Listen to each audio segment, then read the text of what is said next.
YouTube. Yo, in this video, we're going to be doing a recap of officially the first UFC event that has officially finished this year, which was Mackenzie Dern, Amanda Ribas, the main fight. I'm going to do a recap in this video of the full event from beginning to end and talk about how all those fights went. I got to watch all of them. Thank God. But we got to hit on some predictions. We got to hit on some bets. We did pretty good, you know. We still in there. We fighting. Look forward to a good year. Look forward to a lot of nice, fresh content. Look forward to good advice and good betting, good lock bets to make for the week. Look forward to it, man. Let's get to it. I'm just doing a quick recap on this card, talking about everything.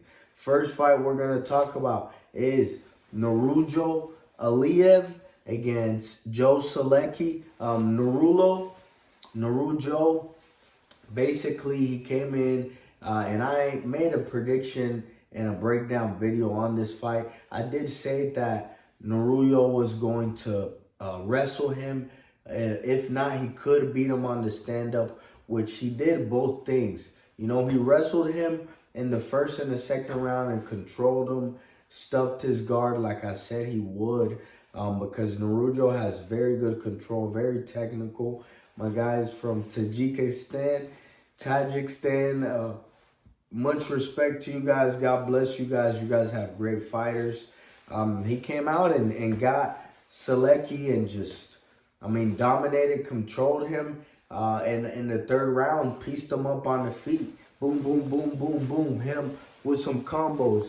Pieced him up on the feet too in the third round. So, hey, he did that. Good fight to him. That's a very good look for his career. Joe Solecki, he threatened the submission a little bit, but the guy, Narujo, is very experienced, man. Very good fighter. He stuffed all of that. A lot of experience, man. He's not having that bullshit, man. That's basically what happened.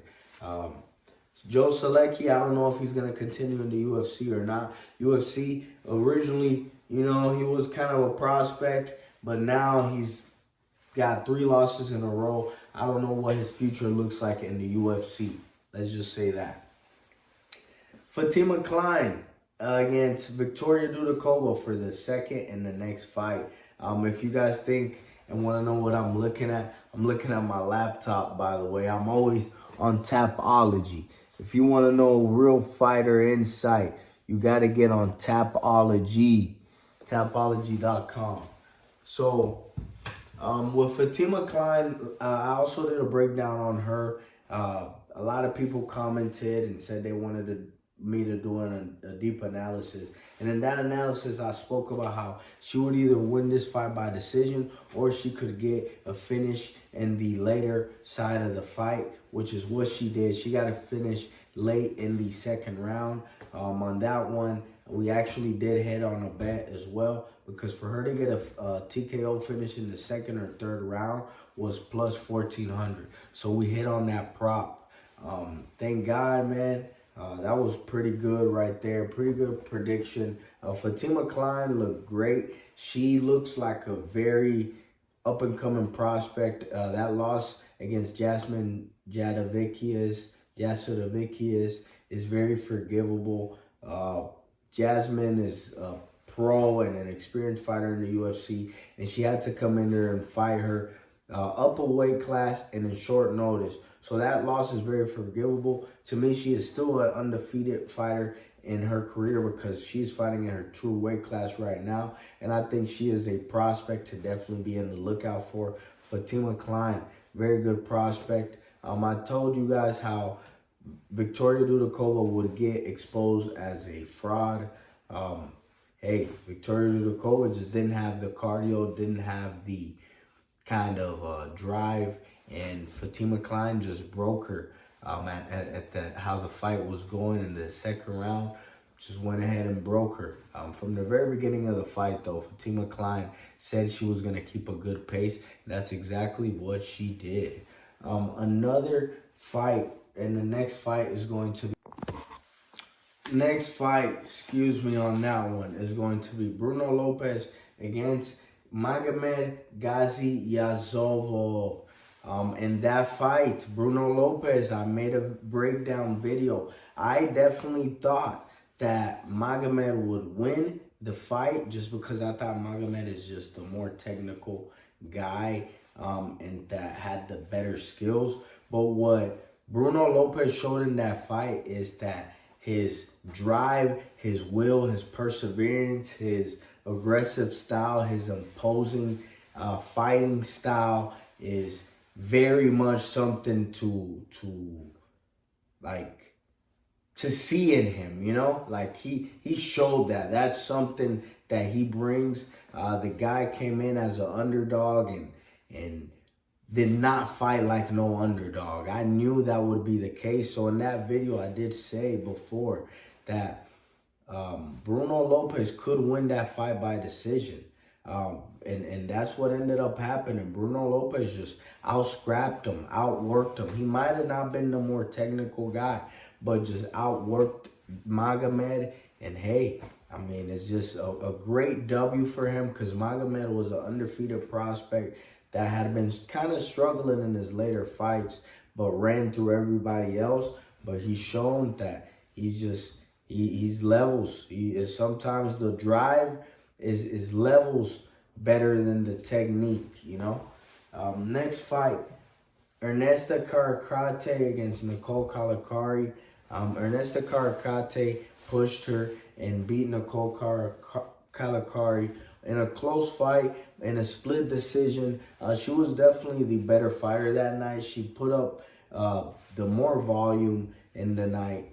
She definitely landed the better strikes and also stuffed the takedowns very well of Nicole Kalakari. I thought Nicole Kalakari would beat her in this fight because in the last fights, she's shown that she struggles with getting controlled and getting just tougher and thicker opponents than her since she has a very skinny frame. She is very tall though, so that helps her long legs. She showed in this fight that she has very good takedown defense now, can get up, very good cardio. She has a bright future. Tough girl, man. Very tough girl and a very good win for her. The next fight was Jacoby Smith against Preston Parsons. Jacoby Smith came in, short notice fight, punched through that wall. Boom! Just knocked them silly, man. Just knocked them dead. That's what Jacoby Smith did at the end of the day. He knocked them dead, man. The guy Preston Parsons, I feel bad for him because he actually was training for another opponent, for a guy that was not as good as Jacoby Smith. But they gave him Jacoby Smith. They gave him a killer tonight, man. And that's literally what Jacoby Smith did. Did him dirty. Did him big greasy. Knocked him out with a combination. Hit him with the left hook to finish him. But he had pieced him up, man. He pieced him up. He came out strong, looked flawless. Great win for him, man. Very good win. I'm excited for him. Jacoby Smith actually trains out of Dallas, Fortis MMA. That is where I'm located. So that's pretty cool that Jacoby Smith trains here out of Dallas. Good stuff, brother. God bless you, man. Hope you keep going. Guy could even be a champion. He say, Bilal, knock, knock. Let's see, man. Let's see. Preston Parsons, brother, I feel bad for you, man. I feel like you do have a future in the UFC, though, man. I do feel like Preston Parsons has a future in the UFC. He's not a bad fighter. His record is now 11-6. His record's, I mean, he's better than his record to me. But it is what it is. Let's see what happens with him. I'm excited for Jacoby Smith. Also, Jacoby Smith's post-fight interview, if you didn't see it, man, the dude handles himself very well. He's gonna be a star in the UFC, man. He's gonna be a contender. He's knocking at that door. I'm happy for him. I'm gonna be checking up on him and keeping up with this guy. Next fight, Thiago Moises against Trey Ogden. Trey Ogden in this fight came out looking pretty good in the first round and getting some good hits on Thiago Moises. But Thiago Moises, from the very beginning of the fight, noticed and I know had a game plan on Trey Ogden's lead leg, man. I didn't look at that. I should have looked at that before I made my prediction because I thought Trey Ogden would win. I did say the fight would last 2.5 rounds or more, and the fight did go to a decision. So my prediction was right at the end of the day because that was my official prediction that the fight will go over. But I didn't think Trey Ogden would win, but he came out very heavy on that front foot, and Thiago Moises just chopped him up, chopped his legs, just kicked the crap out of him, kicked him bad. And after that second round, Trey Ogden did have a good first round. After that second round, Trey Ogden was terrible. He knocked him down by kicking his legs. Literally clipped him, and Trey Ogden was just not having it, man. Okay, next fight. Marco Tulio against Ihor Potieria. I feel terrible for Ihor Potieria, but first and foremost, very good win for Marco Tulio. I said that and put him in one of my parlays, saying him, Magomed Aliyev, also Kopilov would win, and Fatima Klein. The only one that didn't win out of those was,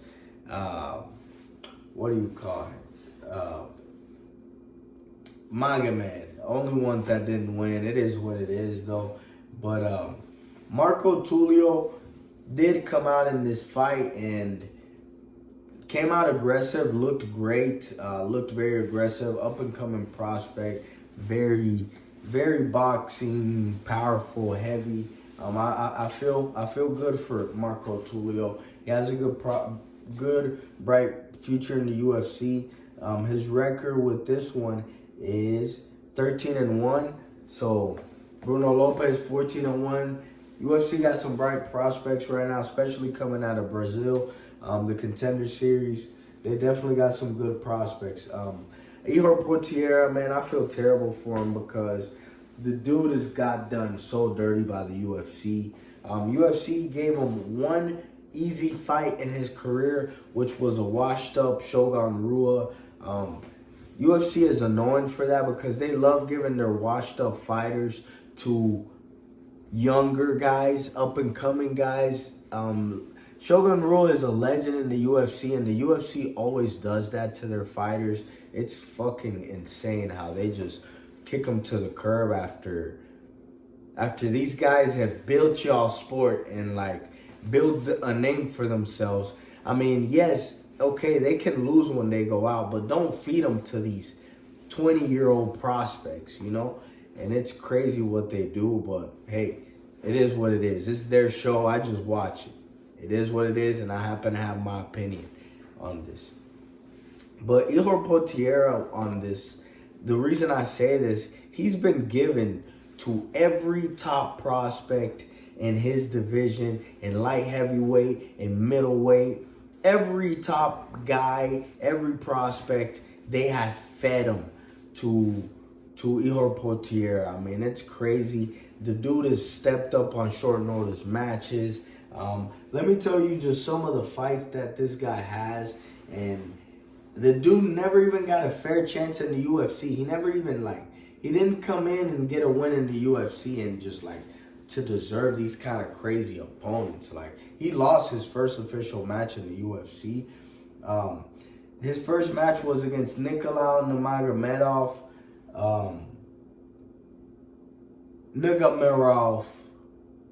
At the time, he was 12-1. Guy's a very good fighter. He hasn't been fighting lately ever since Carlos Oberg knocked him silly. Carlos Oberg literally knocked that guy silly, and Ihor Potieria had to fight Carlos Oberg right after that. Basically, Carlos Oberg knocked Ihor Potieria silly.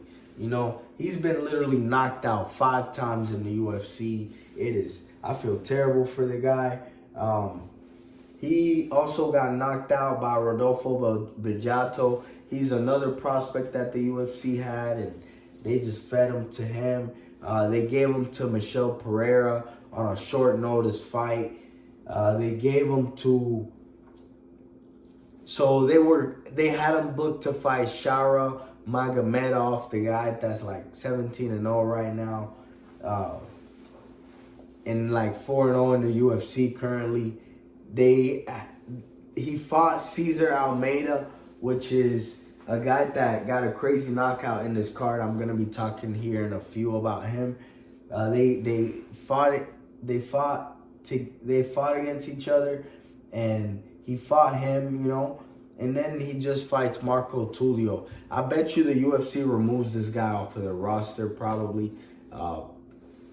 Yeah, they just use this guy, and this dude, like if you saw that fight, it was truly just fucked up and hurt, and like, I don't know. It is what it is. UFC just fed this guy to the craziest, worst matchups and prospects I've ever seen. I've never seen someone get a harder path from the very beginning. And it's not like he's calling for it or is like a world-class fighter. Moving on to the next fight, though. In this fight, Felipe Bunes got a submission over Jose Johnson. Jose Johnson is my fellow Dominican brother. I found out tonight that he's actually from my hometown of La Romana, but he lost tonight. He got submitted. Felipe Bunes, Jose Johnson came out looking pretty good, was landing some good body shots. Jose Johnson has great power in his hands. He's good in the stand-up.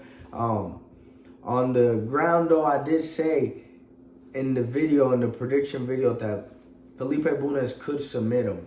And he definitely did submit him. I did predict that he would submit him because Jose Johnson had already been submitted multiple times before that. And the guy has very long arms. So that armbar, yes, that's what happens. You know, that is what happens. And he got submitted by Felipe Bunes, who's a very good jiu-jitsu guy. He looked very good tonight. I'm happy for Felipe Bunes revamping his career. He just had fought Joshua Van and lost, but he didn't look bad against him either. So I'm excited for Felipe Bunes. God bless the both of them, and let's hope to see him soon in the UFC. Next fight was against Puñale Soriano and Uros Medic. Puñale came up and just from the very beginning, just punched through homie. Just punched through him. He just punched through him. That's all I gotta say. He literally just went through him and knocked him dead, knocked him asleep, knocked him silly. And hey, that's all really that needs to be said within 30 seconds. I'm not even, that's not how I swing, but he just punched through the guy. Next fight. In this one, everybody talked trash to me. I'm ready. Okay, I'm ready. Let's talk about this one. Everyone talked trash to me about Christian Rodriguez against Austin Bashi. Okay. Can I say now I know what I'm...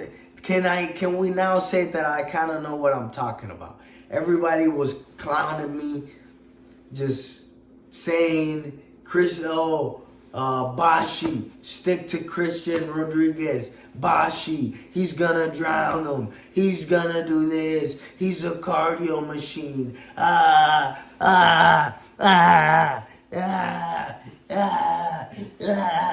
Austin Bashi. No. I'm the GOAT.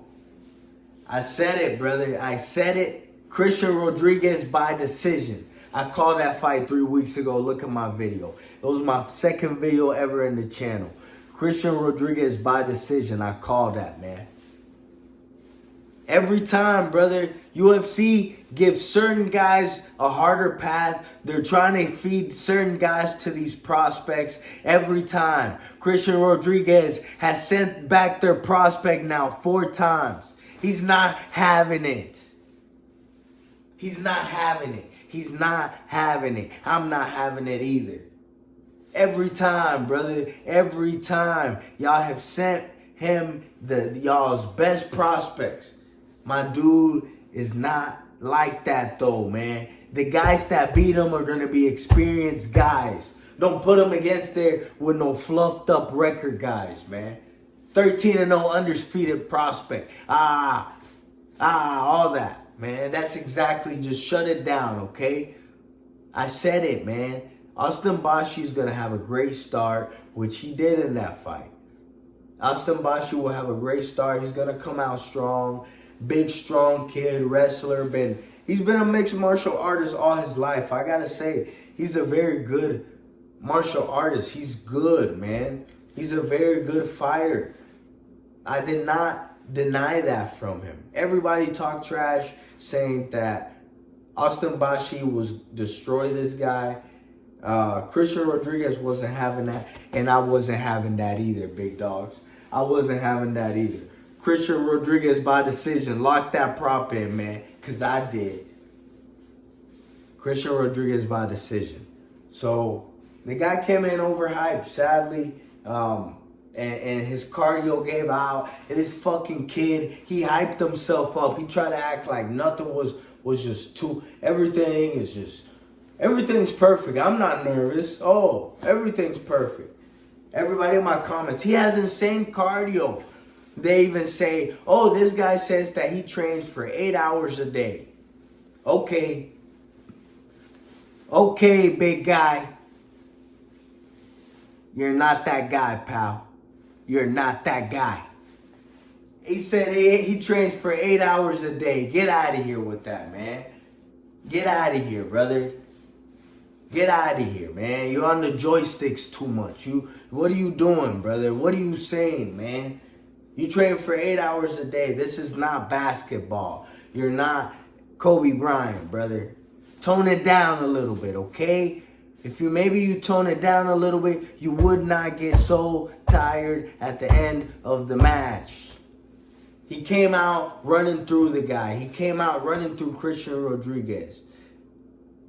Ragdolling him, as y'all trolls say. He was ragdolling him.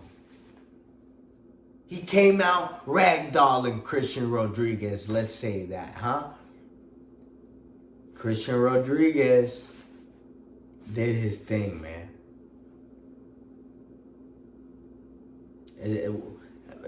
Do I have to speak on it anymore?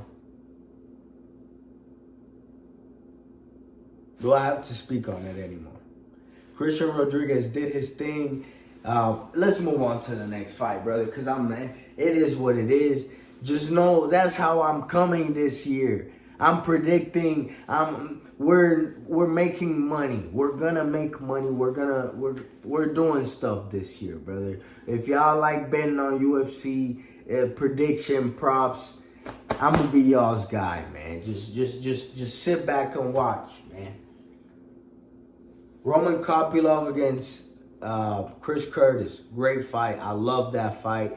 Probably one of my favorite fights in the card. Like I said in my prediction video, Roman Kopylov was going to come out long jab. Kickboxer, very, very long, very technical, different stances, you know.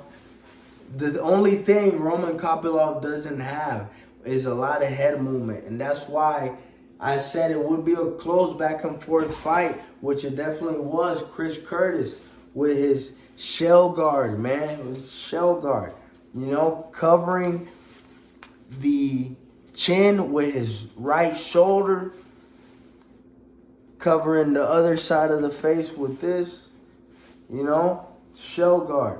He caught Roman Kopylov with a flick up jab multiple times, you know. That's one of the prettiest moves in boxing and in stand-up and striking. He caught him with that, man. He caught him with that, you know. He caught him. He caught him with multiple things. He caught him. He did that, brother. He caught him with a few nice uppercuts. Chris Curtis fought a fucking hell of a fight, man. Chris Curtis fought a hell of a fight, brother. Very nice. Very nice shell guard, Philly guard. You know, Mayweather boxing, brother. That's what you call, man. Very nice. Roman Kopylov did struggle with it, especially in the second round. It was 1-1. Kopylov had a very good first round.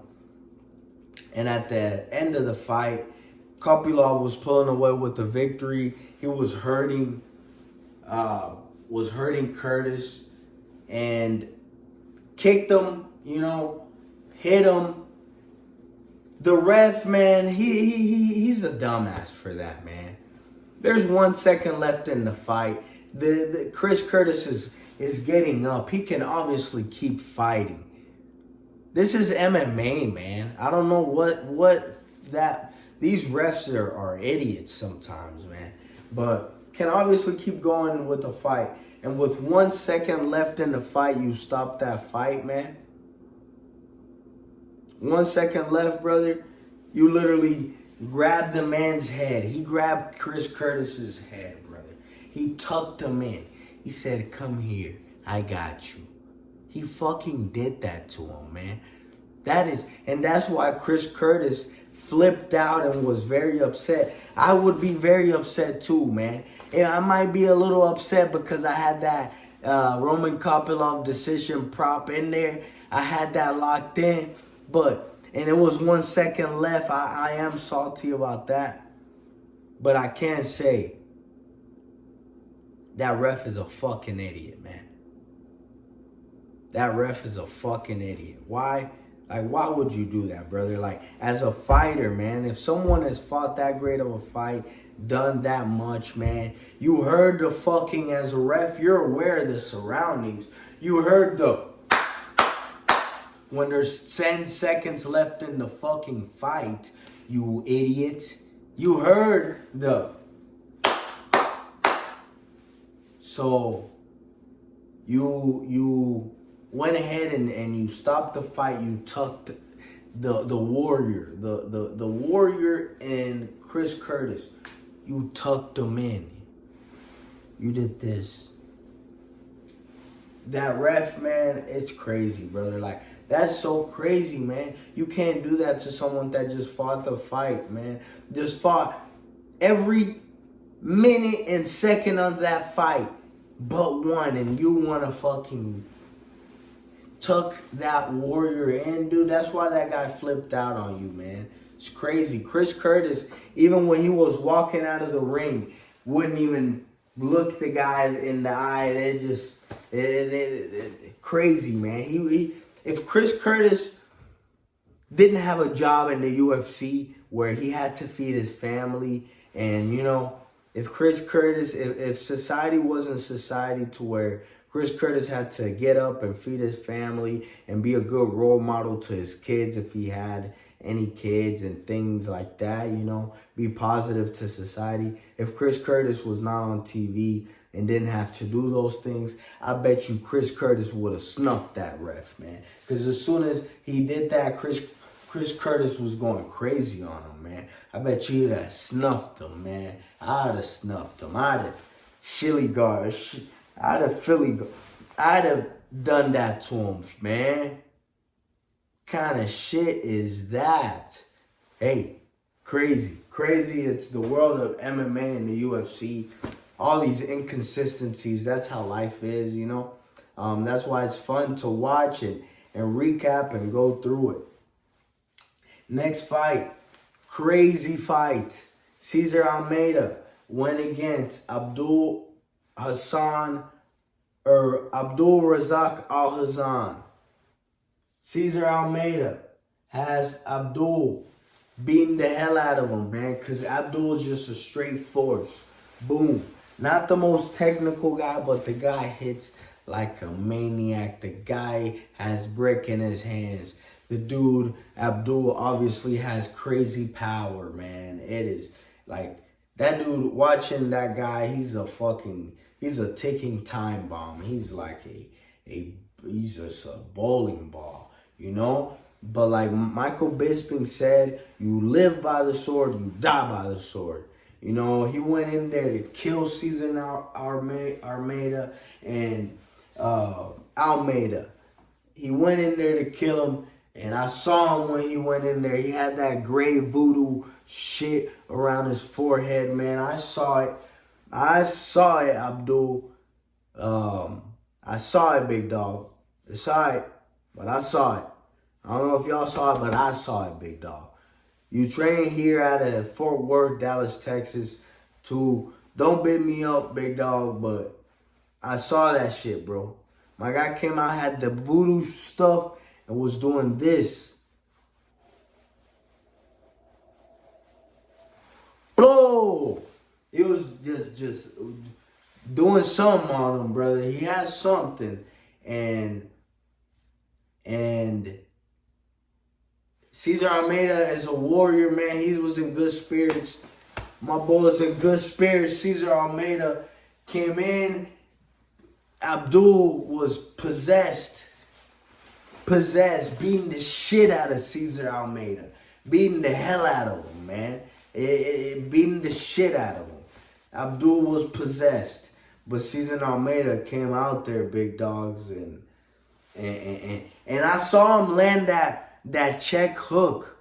I saw him land it earlier in that fight, and it stopped Abdul, you know? And Cesar knew that was in his back pocket. That guy Cesar is very experienced.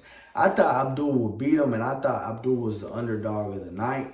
And he was very close to beat him because he almost finished him. But he was literally one strike away from finishing Cesar Almeida. He got overzealous. Cesar Almeida was in that tight in the pocket matchup with him and hit him with a nasty check. And hit him with a nasty check hook, brother. Cesar Almeida hit him with that check, brother. That, bro, and Abdul was just straight. Bloosh, you know? Crazy, so crazy knockout. Dude fucking just fell, hit the back of his head, head bounced back a few times. Boom, boom, boom, and yeah, bro. I mean, that was kind of hard to watch, but I mean, it was a crazy fight, great fight. My dude, when Abdul got up, brother, he did not know where the fuck he was, man. He didn't get up for like 2 minutes, bro. He was frozen. He was stuck, bro. That fight or that punch literally shut his brain off. That was the same punch Benoit Saint Denis got knocked the fuck out on against Dustin Poirier. Dustin Poirier came in and blah blah, you know? Same check hook. That check hook is dangerous when somebody's pushing hard on you. Same thing, man. Someone's pushing hard on you, you need to get out of something. You need to have a tight check hook. Tight, brother. You gotta get them quick out of there, brother. You can really get someone out of there with that check hook. So I'm moving on to the next fight. Great fight, brother. Great fight. Santiago Ponzinibbio against Charleston Harris, man. I said that this fight will end via finish because all of Charleston Harris's fight end via finish. The guy goes out there to kill. He's not playing. I hope this guy can keep fighting in the UFC because he's definitely exciting to watch. He lost this fight against Santiago Ponzinibbio. He was beating the hell out of Santiago Ponzinibbio. He was beating him very bad. He was beating him. He was putting it on him first and second round. And in that third round, Santiago Ponzinibbio is a warrior, has a lot of experience, has a hell of a chin, just will not give up. will not give up. He came close to being knocked out multiple times, was dropped multiple times, but tonight was not his night. And that is why Ponzinibbio was able to actually come back and put away Harris, man. He was able to come back and put him away. It was an amazing fight.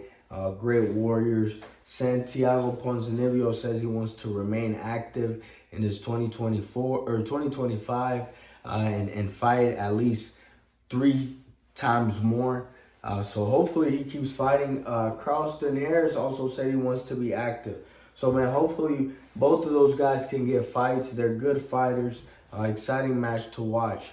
With the main event, last match of the evening, Mackenzie Dern against Amanda Ribas. Mackenzie Dern officially shut my mouth because I said Mackenzie Dern was a very overrated fighter. Mackenzie Dern is not an overrated fighter anymore. She shut my mouth. She's shown to make improvements. She made some improvements this fight. In the beginning of the fight, she came out and had a great first round. Very, very good. Amanda Ribas was obviously the favorite in this match coming into it because she beat her originally the first time that they fought. And that's why this was an important matchup for Mackenzie Dern, because Mackenzie Dern had to show that she has made improvements, that she has gotten better as a fighter, that she is coming along. And she definitely showed that in this fight. Her groundwork was amazing as always. She did finish the match via submission. Her first round, she came out very good. The second and third round, she was actually losing those. You know, she lost that second round and she was on her way to losing the third. But she was able to sweep and reverse, lock in that arm bar. And that arm bar was very tight. She didn't let it go. Amanda Ribas was forced to fight in the very end of the third round. It was a very good fight. I think very, very good card overall. Great card to start the year. I'm very happy with this. I'm very happy for you guys too. I officially have 50 subscribers. To those that watched the whole video, I am so grateful for you guys that have subscribed, that have been watching my videos. We have a lot of stuff coming for the future. A lot of predictions, a lot of MMA talk. You can tell by my personality, I'm definitely gonna be voicing my opinion. We have a lot of stuff, man. We're going to do some analysis. We're going to make some money on these fights, too. We're going to make some money this year. I expect to make us, if you follow me, I expect to make you at least 20 grand this year. I expect to make you at least $20,000 for betting in the MMA this year if you follow me. And let's go, brothers. Just lock in with me. Let's go. Let's ride. Let's follow this UFC wave. Let's make this money. Let's see. I love the fights. I don't only just like betting on them. Honestly, I don't bet on all of the fights. I love watching this. I love the sport. I love the comebacks. I love talking about it. I love the trash talk, everything. How you can have different techniques. So I'm ready. This was the first event of the year. More to come. Analysis, recaps, all. Let me know what you guys think. Shout out though. Final shout out. Shout out to my boy Christian Rodriguez. Christian Rodriguez fucking proved everybody wrong. Everybody doubted him. Like 90% of the picks everywhere had him. Everybody, man. I made a video three weeks ago saying him by decision. Lock that in early. Cash that, brother. That's money in the bank for you. That's money. LeBron, you know? Nah, hey, my favorite player is Kobe, by the way. No LeBron, so I like LeBron, though. Yo, shout out to everybody, man. Thank you guys so much. I officially got 50 subscribers. I can officially live stream. So I got that coming too, big dogs. Let's go.